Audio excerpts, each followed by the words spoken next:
Kita bahas lebih lanjut tentang saksi meringankan yang dihadirkan kedua terdakwa dalam persidangan bersama ahli hukum pidana Universitas Brawijaya, Aan Widiarto dan kuasa hukum keluarga Yosua Yonatan Baskoro. Selamat petang Bapak-Bapak. Selamat petang Mbak Audrey.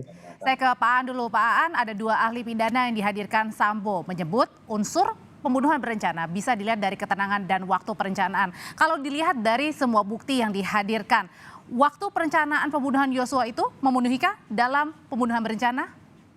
Ya, sebelum masuk ke situ saya kira perlu menjernihkan dulu ya dua pendapat ahli tadi. Karena begini, di dalam 340 itu tidak diuraikan yang dimaksud rencana itu apa. Yang ada adalah dengan rencana terlebih dahulu, begitu saja. Tapi rencana itu apa? Sehingga dalam perkembangannya sangat dinamis ya, yang disebut dengan rencana ini. Dalam berbagai putusan hakim, ya, rencana itu mengalami beberapa perkembangan. Ada yang dalam putusan kegiatan persiapan itu sudah masuk rencana. Kemudian pemutusan kehendak dengan tenang, ini juga termasuk. Adanya jarak waktu tertentu, ini juga termasuk. Dan bahkan yang terakhir, itu ditambah dengan pelaksanaan rencana dengan tenang. Jadi ini sangat dinamis untuk rencana, sehingga saya kira itu sangat tergantung pada penilaian hakim. Nah, terkait dengan kasus Ferdy Sambo ini, pertanyaan Mbak Audrey tadi, saya melihat begini, ada beberapa fakta yang berkembang di persidangan. Yang pertama adalah ada pembicaraan di rumah Saguling ya, di lantai 3. Itu Ferdy Sambo bersama istri kemudian menyuruh Ricky Rizal untuk menembak, tapi Ricky Rizal tidak mau. Ya. Kemudian dipanggillah Eliezer. Nah, Eliezer dalam hal itu tekanan batin dia, sampai dia kemudian berdoa di kamar mandi supaya berubah keputusan Ferdy Sambo itu. Ini waktu di rumah yang satu ya, yang jaraknya sekitar 100 meteran dari rumah 46 itu. Jadi ini masuk dalam waktu perencanaan ya? Nah, itu ada waktu juga begitu. Kemudian juga ada fakta disuruh mengisi magazine gitu ya. Nah, ini kan berarti kalau ngisi magazine itu kan itu untuk menembak ya, bukan untuk kegiatan yang lain ya, untuk latihan nembak kan tidak gitu. Kemudian yang juga agak janggal itu adalah pistolnya Yosua itu sudah disita mulai dari Magelang ya. Tapi tiba-tiba di rumah 46 di Duren 3 ini muncul lagi dan dibuat skenario untuk menembak. Nah, ini kan ada perpindahan. Artinya ini adalah memang memasuki semuanya unsur pembunuhan berencana ya di situ ya, Pak? Seperti itu, ya. Oke, saya ke Mas Yonatan. Mas Yonatan, perencanaan ini sudah ada dari Magelang, sudah terlihat eksekusinya di Jakarta. Tanggapannya ada dua ahli pidana yang selalu dihadirkan Sambo. Yang pertama, saya selalu menghargai setiap pendapat hukum yang dikeluarkan oleh ahli ya, karena tujuan dihadirkan ahli di dalam persidangan adalah membuat terang suatu peristiwa pidana. Dan tadi apa yang disampaikan oleh Pak Aan, saya sangat setuju sekali. Banyak kejanggalan dan sebetulnya banyak fakta yang sudah terkuak di persidangan, bahwasannya unsur pembunuhan berencana yang dilakukan oleh FS dan PC dan seluruh terdakwa yang lainnya itu sudah hampir tidak mungkin untuk dihindari, karena menurut saya semua unsurnya itu sudah terpenuhi. Yang pertama, diperkuat sendiri dengan statement FS yang bahwasannya ada peristiwa di Magelang. Artinya kalau sudah ada peristiwa terlebih dahulu, kemudian dilakukan eksekusi, artinya itu memang sudah seperti balas dendam begitu kan.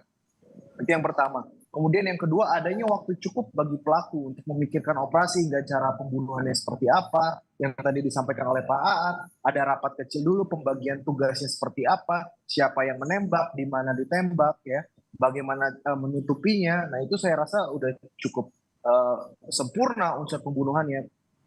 Dan artinya ini juga kemudian dilihat juga, dengan dua. harus, Gimana Mas Yo? Ya, dan ditambah juga diisi magazine dulu, kemudian diberikan senjata, begitu. Tujuannya untuk apa, kan begitu. Kemudian kalau misalkan melibatkan banyak orang juga ya, artinya ini udah memang suatu rangkaian peristiwa yang memang sempurna pembunuhan berencana.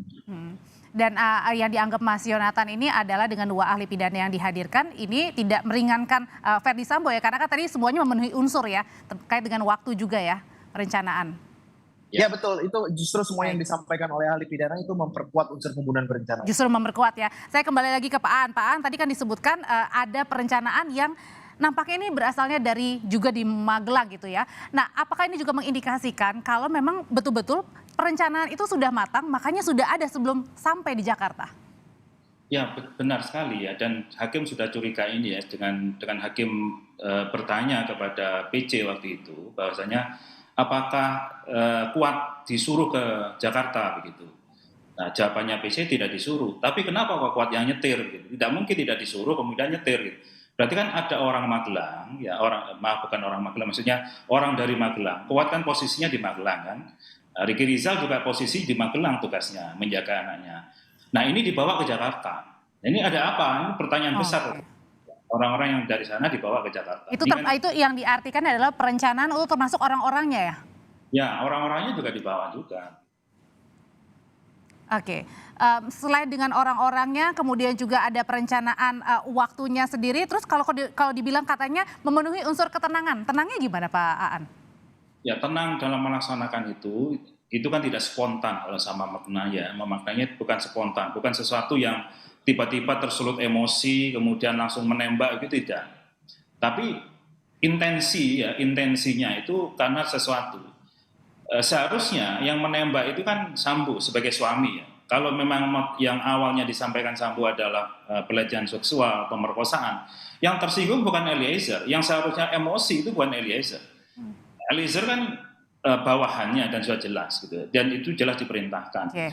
Ya, sehingga dalam konteks ini yang tenang itu adalah menyuruh orang lain melakukan sesuatu sampai menunggui juga di situ, dan dua-duanya juga menunggui di situ, baik Sambo maupun PC kan menunggu juga di rumah itu, serta yang sangat tenang. Tapi Pak Aan, yang dilihatnya juga kan ini memainkan unsur pemilihan kata ya yang dikuatkan. Eliezer bilang woi tembak, Sambo bilang hajar cat. Ini kalau kayak gini melihatnya? Ya enggak apa-apa, itu kan alibi masing-masing. Tapi kan hakim tidak hanya melihat dari satu fakta itu kan ya. Sekarang begini, orang disuruh ngisi magazine, disuruh bawa senjatanya gitu. Kalau hajar itu nggak pakai pistol. Ya, apakah mau pakai gagang pistol ngajar kan nggak mungkin. Kalau polisi nggak ngajar itu pakai pukulan, pakai bela diri seperti biasa itu dihajar. Gitu. Tapi kalau sudah mengisi magazine kemudian bawa pistol, seandainya kata mengajar pun itu tujuan membunuh. Tapi itu pun tidak bisa membelokkan kalau memang kata-katanya jelas dibunuh. Makanya kok Ricky Rizal itu tidak mau. Ini fakta yang harus dipertimbangkan hakim. Ricky Rizal menolak itu bukan karena menghajar gitu. Oke, silakan Mas Yo. Saya kira Ricky Rizal mau. Oke, silakan Mas Yo. Ya, saya sependapat dengan apa yang disampaikan oleh Pak Aan, ditambah lagi bagaimana tidak, justru ini saya melihatnya akan sedikit menguntungkan Richard, karena pada saat kejadian Sambo itu masih menggunakan baju dinas begitu, dan ada diduga ada senjata ya. Dan kalau tadi saya boleh menambahkan, kalau berdasarkan keterangan dari Richard bahwasannya Verdi Sambo ini juga ikut menembak. Nah, tetapi kan memang perdebatan di dalam adalah ada perbedaan pendapat yang katanya tadi hajar dan tidak ada Sambo ikut menembak. Nah, memang ini tergantung pembuktiannya bagaimana. Tetapi kan alat bukti ada banyak ya, seperti petunjuk dan keterangan-keterangan ahli ya, serta saksi-saksi yang lain, dan ini akan dicocokkan, disesuaikan apa. Baik, Mas Yo, mohon maaf saya potong dulu karena sinyalnya agak terputus-putus. Hakim, karena apapun yang ditanya bertentangan kan. Halo, ya. Putus-putus ya.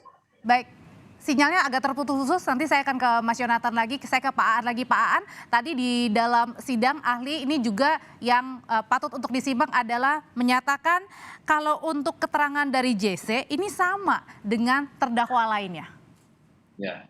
Ya kalau itu kan persoalan pertimbangan hakim juga ya. Jadi memang untuk kualitas dari pemberian keterangan itu kan tidak tergantung pada JC atau bukan, karena JC pun juga dalam posisi kan sebagai terdakwa juga, hanya syaratnya kan bukan sebagai pelaku utama gitu. Nah, maka dari itu pertimbangan hakim ini menjadi menentukan, dan saya melihat hakim dari awal ya, ketika waktu itu saya lupa memeriksa siapa, hakim menyatakan bahwasannya kasus ini terbuka karena Eliezer, ya, karena Baradae. Kalau Baradae tidak menyampaikan, membuka masalah ini tentunya akan sangat sulit. Apalagi ini para polisi kan yang ada yang tersangkut di dalamnya gitu. Barang bukti juga yang banyak yang alat bukti juga banyak yang hilang, yang rusak dan sebagainya. Jadi kuncinya adalah dari Eliezer, sehingga saya melihat hakim itu sudah punya preferensi bahwasanya kualitas dari apa yang disampaikan oleh Eliezer itu nilainya lebih daripada yang lain.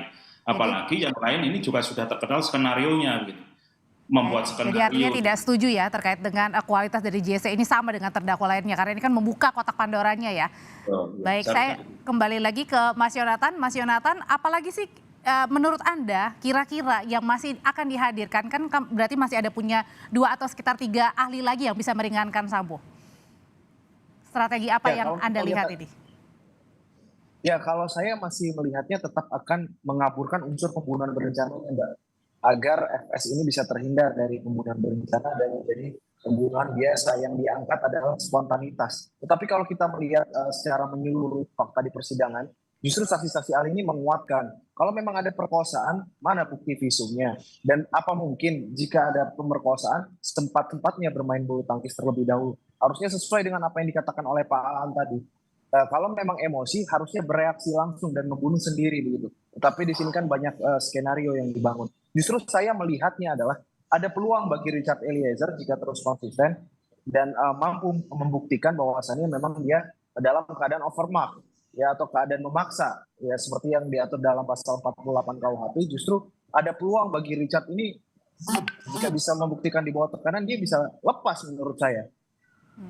Ada waktu untuk merencanakan dan ketenangan ini yang memenuhi unsur pembunuhan berencana. Terima kasih Pak Aan, Ya, ahli hukum pidana dari Universitas Brawijaya, dan Mas Yonatan Baskoro, kuasa hukum keluarga Yosua sudah berbagi informasi di Kompas Petang. Sehat selalu.